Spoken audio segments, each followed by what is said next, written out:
What's up, everybody, and welcome to this week's edition of the On Purpose Podcast, where we dive into stories of resilience, purpose, and personal growth. Today, we have a truly inspiring guest joining us, Michelle B. Slater, a doctor, not only an accomplished author, but also a beacon of hope and healing. Her latest book, Soulmate Dog, chronicles the extraordinary bond she shared with her German Shepherd Brady and the profound lessons she learned throughout his battle with a serious illness. Michelle's journey is a testament to the power of love, holistic healing, and the unbreakable connection between humans and our animal companions. So without further ado, please sit back and enjoy this week's conversation with Michelle Slater. Michelle, welcome to the On Purpose Podcast, my friend. How are you this morning? Thank you, Jerrod. I'm delighted to be here with you this morning. We're honored to get to share your story. And like I was saying off the air, I love just recognizing you for having the courage to put your story out and to believe in your story and to know that the value of story is that it can impact people at the time they need it most, but only if we share it.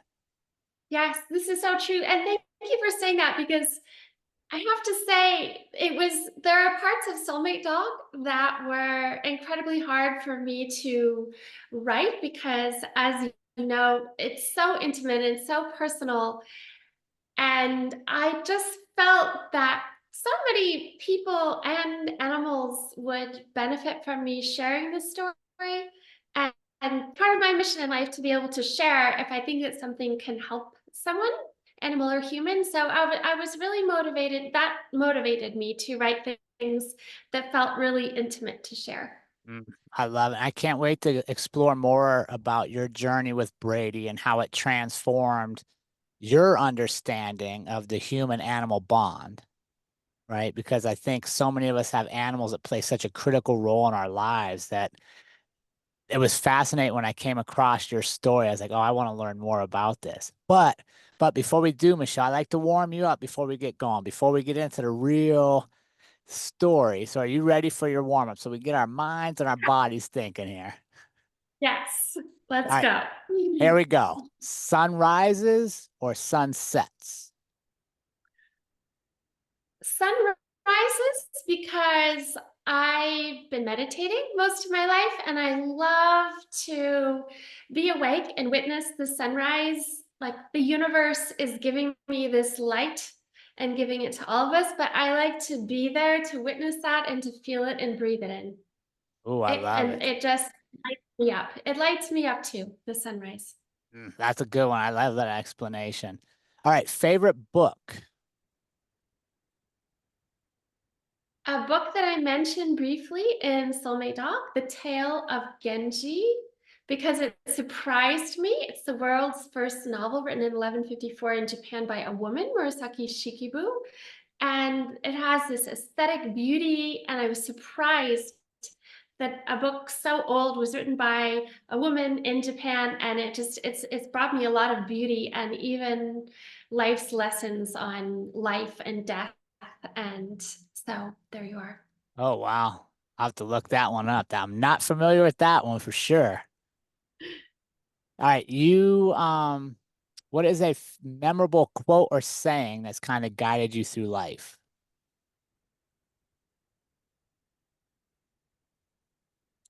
You know, that one stops me up because I have read so many books and I have a PhD. So I've read so many books. And when it comes to guiding myself through life, I I like to mostly do it with my heart.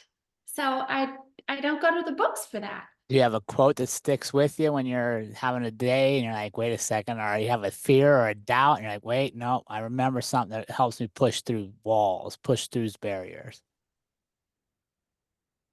You know, I I have so many quotes, and you're asking me for a quote, and I don't have a quote for you right now, Jerrod. All right, what's a song on repeat? Are you a music person? A song that you listen to get your mood going or that to get you reflecting? So I have a song that I listen to with my daughter if we've had a lot of chaotic energy, and it's by this Kundalini group that I actually also mentioned in Soulmate Dog, Snatam Kaur. And this song is Amul, and it calms our energy collectively. And so it's just something that it's like a reset, an energetic reset to Mm, listen to that. very nice. All right, you get to have dinner with one person. They could have passed or still be with us. Who would you have dinner with, and what would you want to ask them? I would have dinner with my father, who has passed, because he was my favorite person in the whole world. And I think I would ask him questions that I have forgotten the answers to from my childhood. Oh, very cool. Very cool. You feeling warmed up, Michelle? I do. All right, let's start. When I was researching you, I thought, okay, the perfect starting point for our community is talk to us about your journey with Brady and how it changed you. It's well, I wrote a whole entire book about this. And Brady is the star of Soulmate Dog. He he was really the love of my life. He still is. I'm wearing his locket with a bee on it. And so Brady was a German Shepherd who was very, very special. And I met him when he was 8 weeks old. And I fell in love at first sight with the dog, Jerrod. And he had such a profound soul that I wanted to be with him. I wanted to learn from him. I wanted to know everything about what it meant to be a dog, to be a human, to be together. And we had this incredible journey. And he taught me everything I know about unconditional love. And he enlightened me about what it really means to be a dog, what it means to be in a relationship with a dog. And he really changed my perspective philosophically, the perspective from my heart, my perspective on love. And I also learned about myself that if I love someone, I really will go to the moon for them. And you never know Yeah. what circumstances are going to bring and how will you react. And for him, I I was all in. Was there a specific moment when you first saw him? Was he a rescue or did you get him from a breeder? Like, how did you find him? And then was there a moment when you just like saw him and realized like, okay, this guy's coming with me for a while? Yeah, so he ended up being a rescue, but he came from the breeder. He had already been adopted by a family that found him to be far too high energy for them. And so they sent him back to the breeder. And then the breeder was, looking for, another family to adopt him.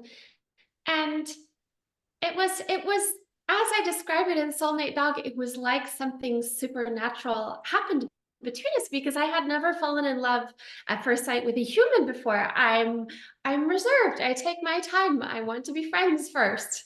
Yeah. With Brady, I didn't. It was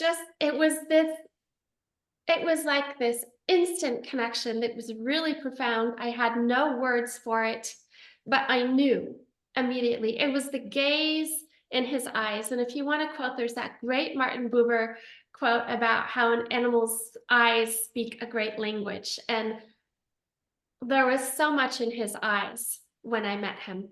And that was it. There was no question about it. That's so interesting because I was all in.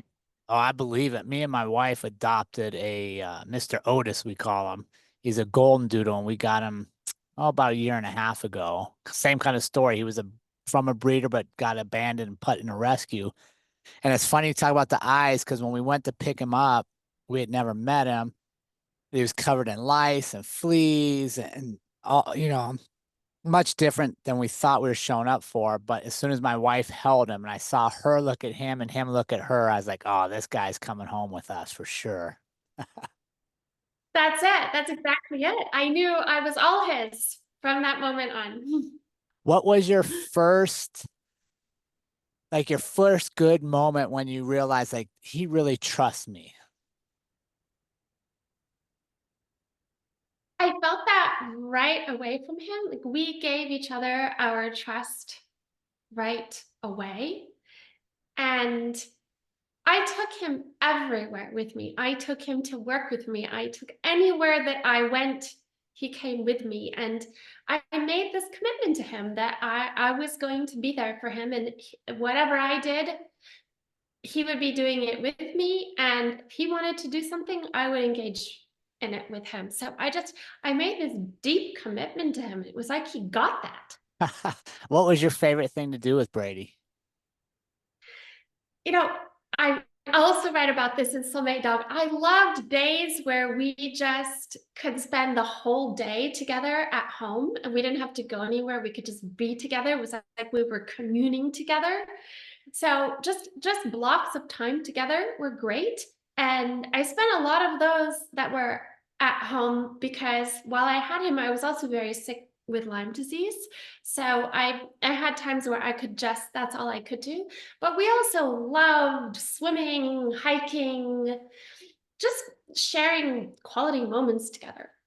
So talk to me about this as you mentioned Lyme disease and that's a that's a heck of a battle people go through to get over that. What was his role in helping you overcome it?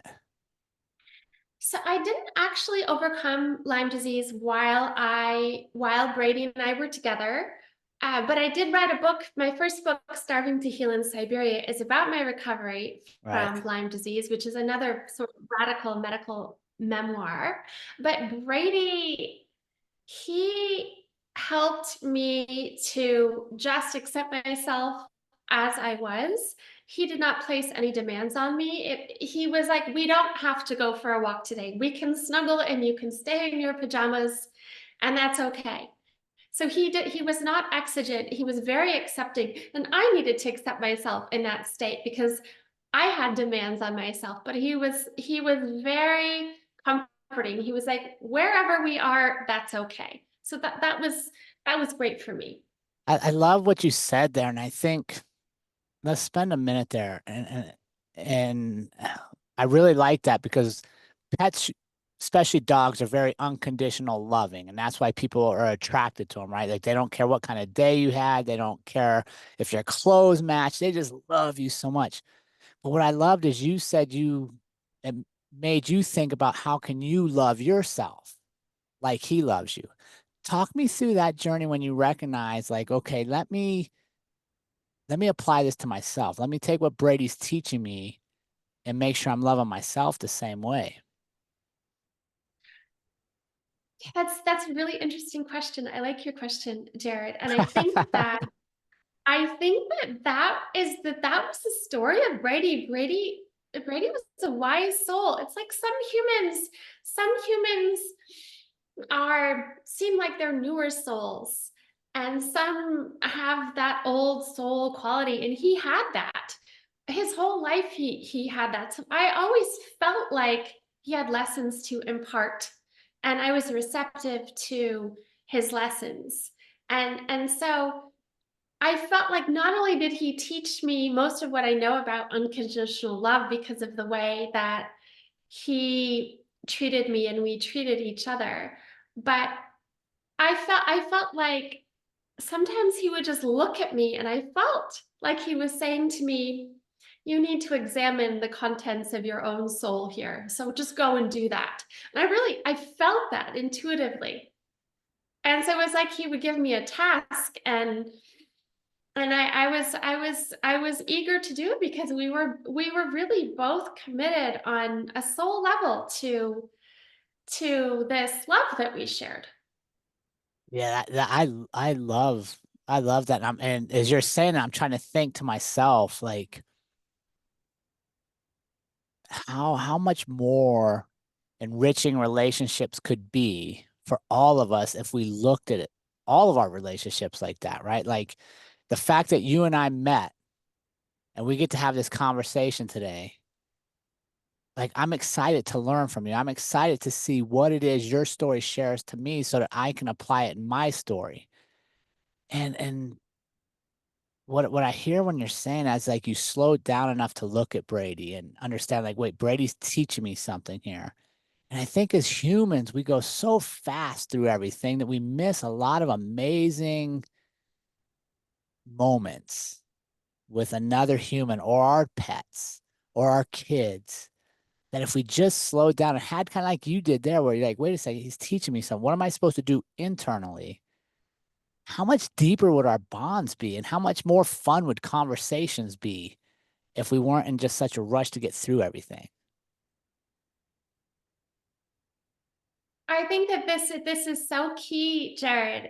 And I think that a lot of what I learned from Brady, it required me to tap into this subtle form of listening and to listen. I think that slowing down and listening and being engaged fully, we learn so much about ourselves, about the other entity with whom we're conversing. And that's how we can become close to the other and to ourselves and learn about ourselves.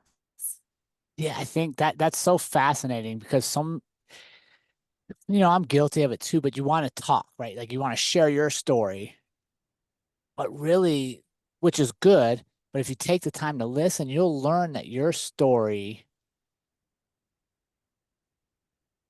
benefits from hearing somebody else's story, right? Like your story grows when you hear somebody else's story. That's so true. Yeah. So, all right. So now talk me through Brady's illness and that journey for you. Yes. So this was how I had originally started Soulmate Dog, with a moment where Brady was on his way to the emergency hospital, until my editor convinced me that I needed to contextualize that episode because I really wanted to get into that. Sure. So that's where I had started, but for me that was the most important part. So when Brady was almost 6 years old, he he went from being a very healthy, vibrant German Shepherd, very athletic, to collapsing on me suddenly. And I had to take him to the emergency hospital, and it took some time to arrive at a diagnosis. And he contracted leptospirosis, even though he had been vaccinated for it. It was a problematic vaccine at the time. And so this led to kidney, his most predominant symptom was kidney failure. And part of the impetus for writing Soulmate Dog, a large drive to write it, was that out of the multiple vets with whom we worked, to whom I'm very thankful to this day, they told me that this story had to be written because conventional veterinary wisdom would say that you can't save a dog in kidney failure. And Brady overcame all these odds, and I believed in him, and I fought with him. And so you can read about it in Soulmate Dog, but it is around the story of, of Brady going through a very, very arduous time at the emergency hospital for a lengthy period of time, several weeks, and I was there with him.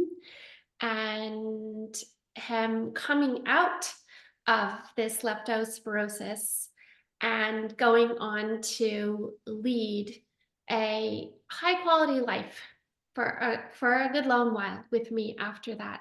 But it was this harrowing time for Yeah. both of us. And I just really believed in his ability to recover. So how did that experience influence your approach to dealing with your own personal adversity or challenges that you would face? So I think that I came out of the womb, Jerrod, ready to face challenges. I've never been afraid of a challenge. I've never turned my back on a challenge. I think that I had always looked at adversity in the eye. But I think it was maybe more retroactive for me. I think it was after Brady's death. Brady does die in Soulmate Dog, as dogs do. Mhm. Um, and I think it was after that when I was really at my very lowest moment of Lyme disease, about a year and a half after his death, that I was even contemplating assisted suicide, as I write about in the other book, Starving to Heal. And because I had exhausted all of the medical options at that point. And I think that in part it was Brady's resilience to overcome leptospirosis. And I have not talked about this anywhere, not in any book, not in any interview. These are fresh words coming out of my mouth, posed by your great question. And I think that Brady's ability inspired me to look for a last ditch way to find my way out of Lyme disease, and that's when I found it. Mm.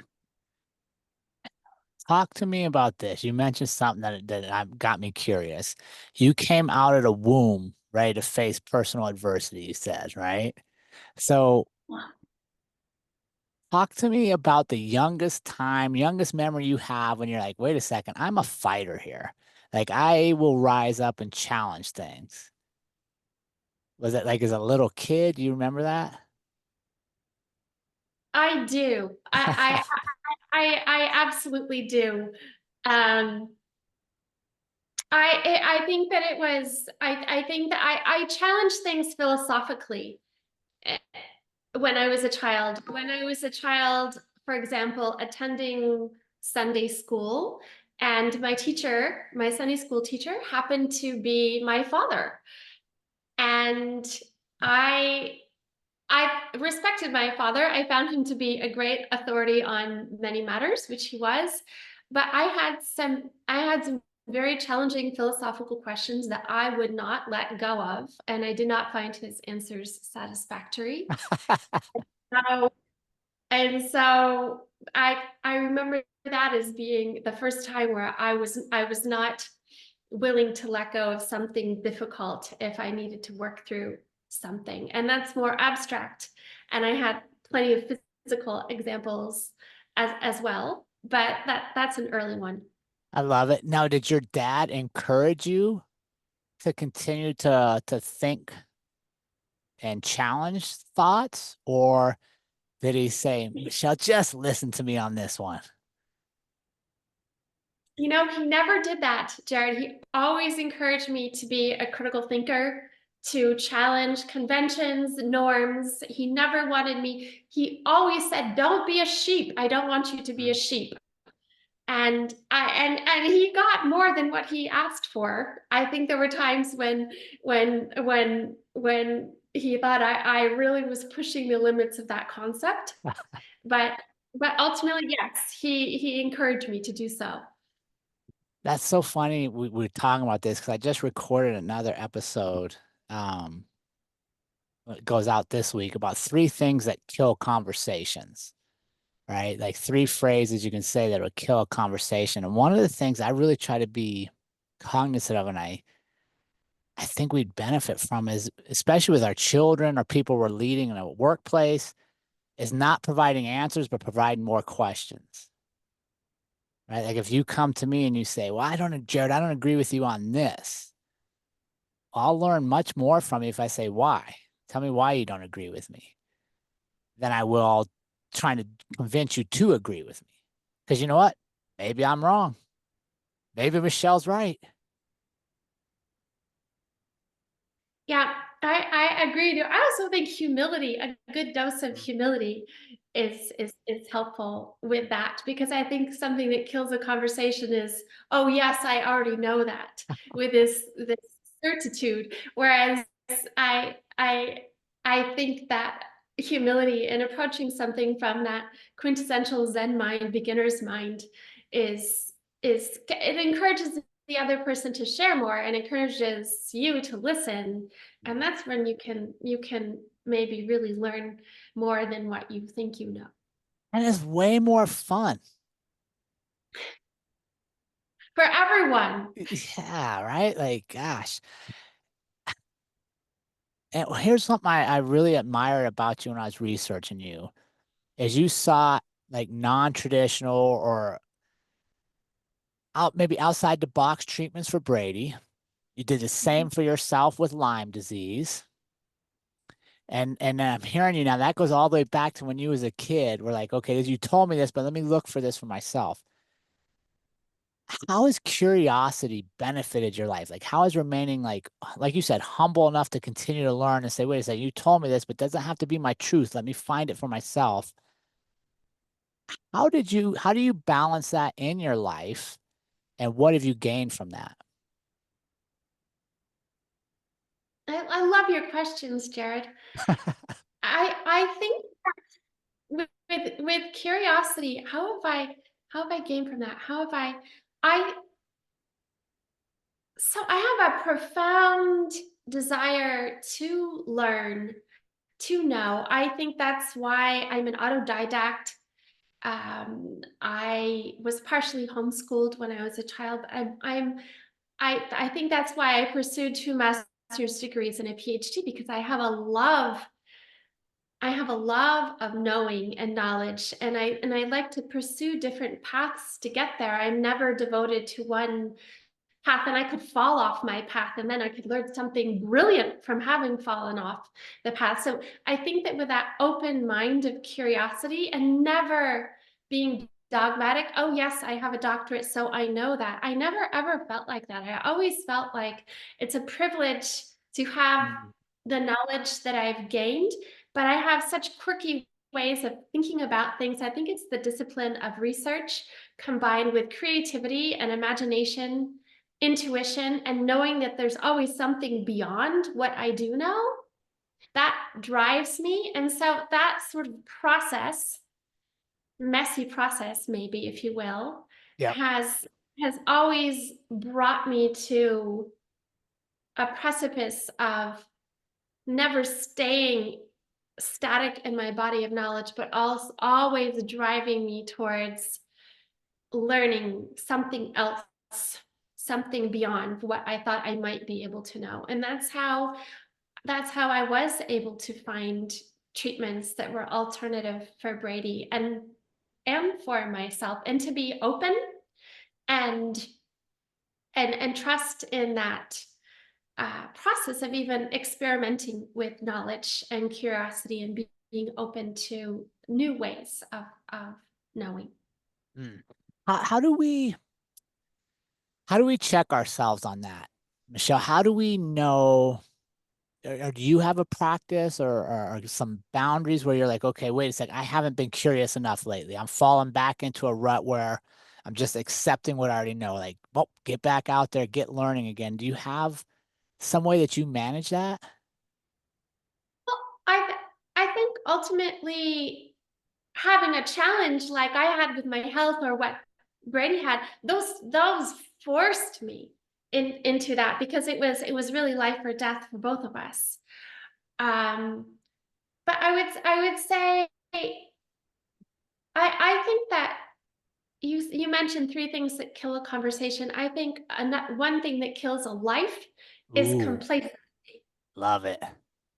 I never want to be complacent about anything. So if I find that I maybe, and I'm never too confident, but I think that if I start feeling too confident about something that I think I know, then I think, aha, you don't really know anything at all. Ooh, I love it. And what do you do if you have that moment? I laugh at myself, and then I try to open up and see what I could learn from more. Mm. So talk to me about this, because here's one I think I really want your insight on. Balancing gratitude right? Being grateful for where I am, but still being driven to learn more, to achieve more, to experience more, right? Because I think sometimes it's easy to be like, well, I'm just grateful for what I have and stay in that same place for a while because you're under gratitude, but really you're kind of getting complacent. How do we balance that? So I think that I think we always have to be grateful. I think if we don't recognize and acknowledge what we have and our abundance, that's all. And the things that I'm talking about, things that are intangible, not material things, but what we've been given, then I think we can never be open to receive anything else if we're not grateful for what we've already been given. But I think part of that gratitude process is being open to what we can receive, whether it's of our own pursuit or passively or actively. So I think it's part of that gratitude process to be open and curious and receptive. I think part of being grateful is also being receptive. Mhm. Yeah, that's interesting. Being receptive. What do you what would you be looking for? Like what do you go through your day? Especially like say your mood's low for the day. You just woke up and things just haven't gone what you thought. Maybe it's because you didn't know you're going to be on camera and then surprise here you are on camera, right? What do you what do you do to self-check there and to put yourself back into a more gracious mind and move forward? You know, I it's interesting. I will share that this summer has been interesting for me because I'm an efficient, responsible, pretty capable person, and so I organize things, and I love to be spontaneous too, but things generally go pretty well when you're responsible, organized, and such. And this summer, all kinds of obstacles came my way, and things things did not go as planned, and now I can really laugh at it. I like to be able to laugh at myself. But when that happens, when I'm low or when something doesn't go as planned, I like to remember to, I mean, it's more on the spiritual side of things, Hmm. but to it's like witnessing the sunrise, breathing in that light, and then again being receptive. And I find that to be very grounding, humbling, and it resets me, whether it's listening to that Snatom Kaur song or even being able to laugh at a circumstance um, makes me look very unorganized and such. Um, I feel that that does balance in some way. Is that answering your question? Yeah, I I love it. I love that like what I hear from that is you take moments, right? And I think if we're having a bad day, we're having a bad series, things just keep happening. We're like, what is going on? If we stop for a moment and reset and try to get out of that big picture, we'll find that even maybe in that chaos of things not going right as we thought, they're going right for how they're supposed to be. Exactly. Yes. And there are lessons for us in all of that, and having the humility to accept them, listen to them, witness them. I think that's all part of this process of learning and remaining curious and not being complacent. What is something you still want to learn that's still out there for you? Michelle says, I still need to learn this. You know, I've worked a lot on this, and I I've written about it in both of these books, Starving to Heal and Soulmate Dog, but I still think that I have some some learning to do in the area of accepting myself as I am. And it was a lesson that Brady put in front of me, and I've done so much work on it, and I think I've come a long way. But I think there's more to go there. Uh, yeah, there's always more, right? And I think that's part of what keeps us young and part of what keeps life vibrant is realizing like we're always growing. We've never reached the destination. Like we never reached to where we can't learn something new either about ourselves, the world around us, the people closest to us. And so you set goals for that. That's good. What about Brady? How are you still learning from Brady? For instance, that is one way because he he showed me that I had work to do on recognizing my self-worth. And so that was one thing. He also loved it when I got out of my cerebral head and just played and laughed and was silly me. And and I vacillate between cerebral niche and silly niche. He was such a good teacher in that regard, and to remind me to do that. And so I think there's more silly Mish that I think he would say right now needs to come out. And then I think that Brady taught me so much about unconditional love. And we were in this, dog human relationship. And Hmm. I think I have more to do there on the human unconditional love. So that's, I Hmm. think, coming from my relationship with Brady, it shows me um, some work I have to do in my soulmate relationships with humans, with my humans. Yeah. I, One of the things I heard that I was just thinking about is the play versus the cerebral side of you, right? The side that just goes and has fun and lighthearted moments, that doesn't think too much versus the person who's putting cognitive thought into things and planning and organizing. And I think as adults, sometimes we forget to go play and have some fun. This is so true. And I think I can just kind of hear Brady say, sometimes you just need to just be more like a dog. What would your day look like if you were being Brady? If you were Brady, what's that day look like? Brady, Jerrod, he loved to swim. And it would be like, well, I'll tell you something. I was more like a dog a few weeks back in Italy.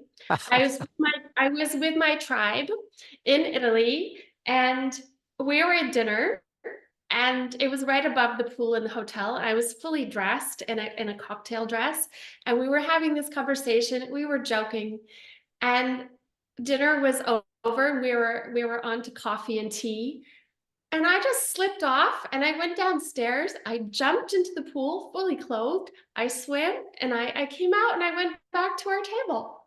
I think that is something that a dog would definitely do, that the humans would be like, oh my word, he's gotten into the pool. He's going to shake all over us. And I just felt the need to like play, be silly. And yeah, so that's probably something Brady might have done. What was the reaction of the people at the table? Well, I think that they're definitely my people because they loved it. They loved, what about the waiter or waitress? That I don't know. Well, what about this, Michelle? Did anybody throw anything back into the pool to get you to go fetch it again? No, but that would have been hilarious. That would have been a full Brady moment, right? If you immediately just reacted and ran and jumped in and fetched. Yes, that would have been a full Brady moment. But Brady was so great. We were synchronized swimmers. He would never let me swim by myself, so we were always swimming together and being silly and playing in that way. And And so, yes, that would have been a real Brady moment. Ah, that's hilarious. You did that in Italy, so no small feat over there. No, it was just this spontaneous thing, and it was a total Brady moment. But I do think that sometimes we need to be more like the dogs and just play and be silly and be spontaneous. And that's a great lesson from them is that they don't not take themselves seriously and think that they have to be dignified, whatever that means, all of the time. And there's this great joy that comes out of playfulness. Yeah, So not I think we have things to learn about that. yeah. And what about this one, Michelle? Like, not every decision is life or death, right? Not every decision has all this weight that we put into things. Like, some things are just going to be what they are.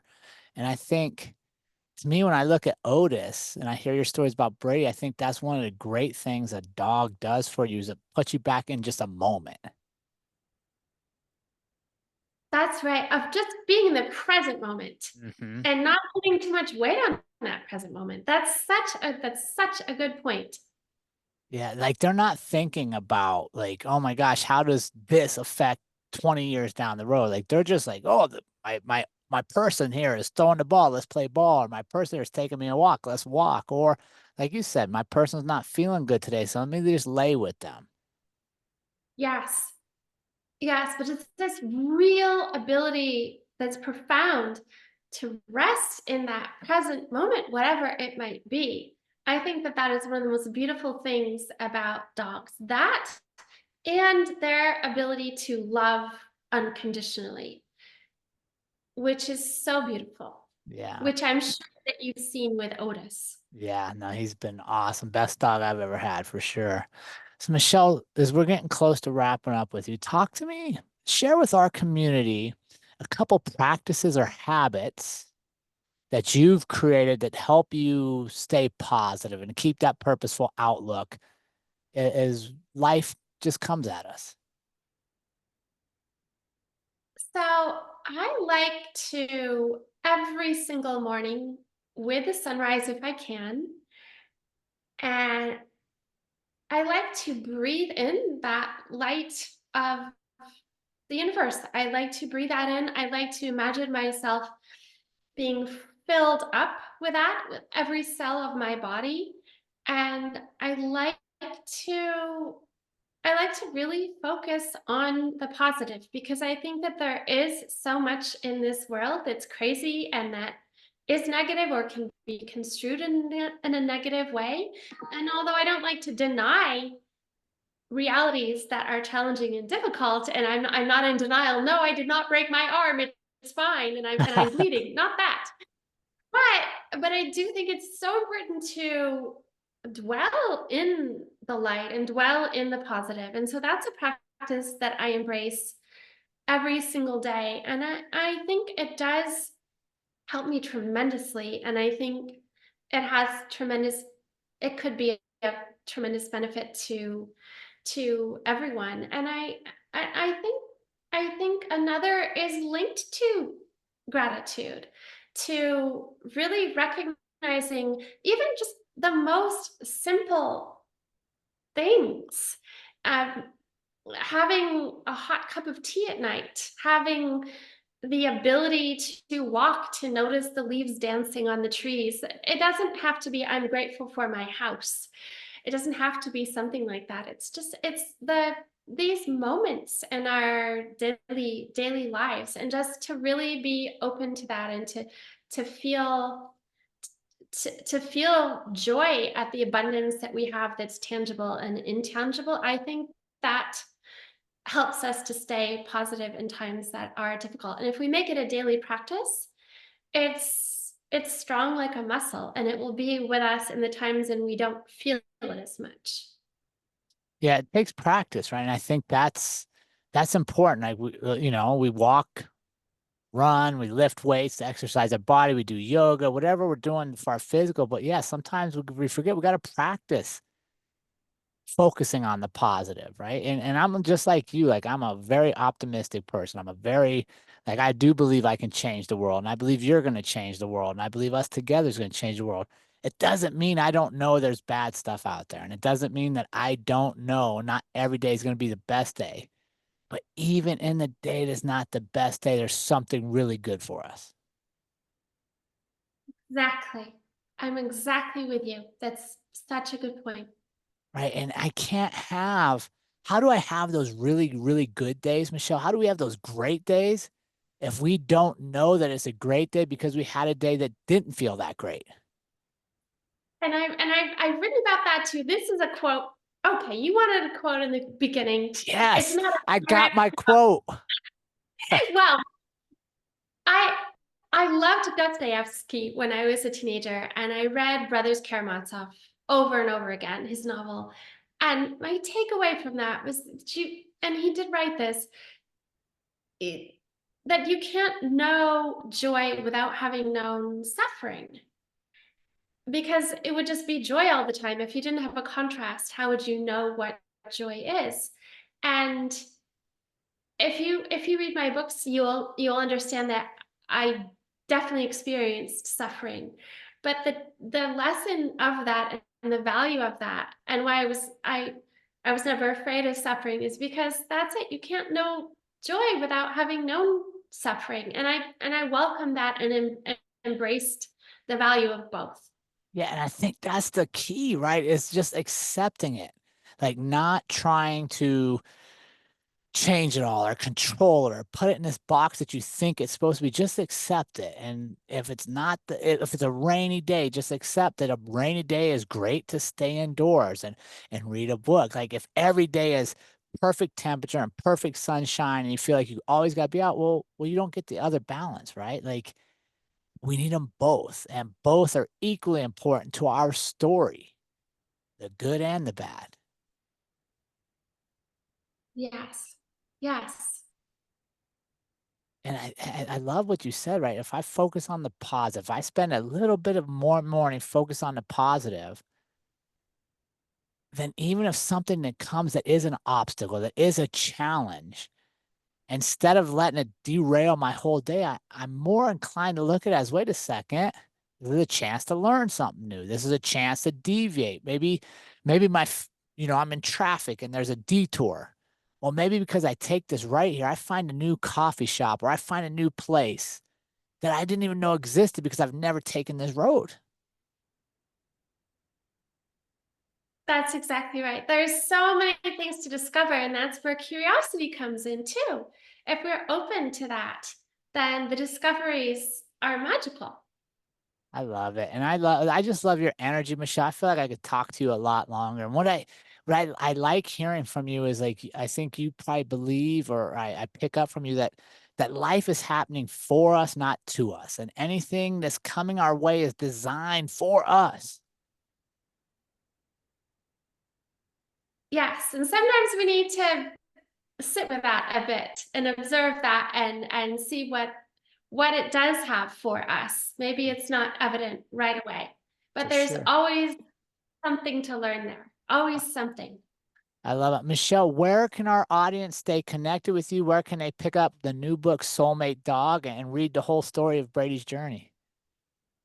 Thank you for asking, Jerrod. So I do have a website, michelleslater.com. I'm on all of the social media places. I think I'm Michelle B. Slater on Instagram. And Soulmate Dog can be ordered anywhere that books are sold, on Amazon, in your indie bookstore. And I hope that you will really enjoy Soulmate Dog. Michelle, thank you so much for joining us today. It's been a true honor to share your story with our community. I really enjoyed our conversation, Jerrod. Thank you so much for having me. I'm honored that you had me on your show. Thank you.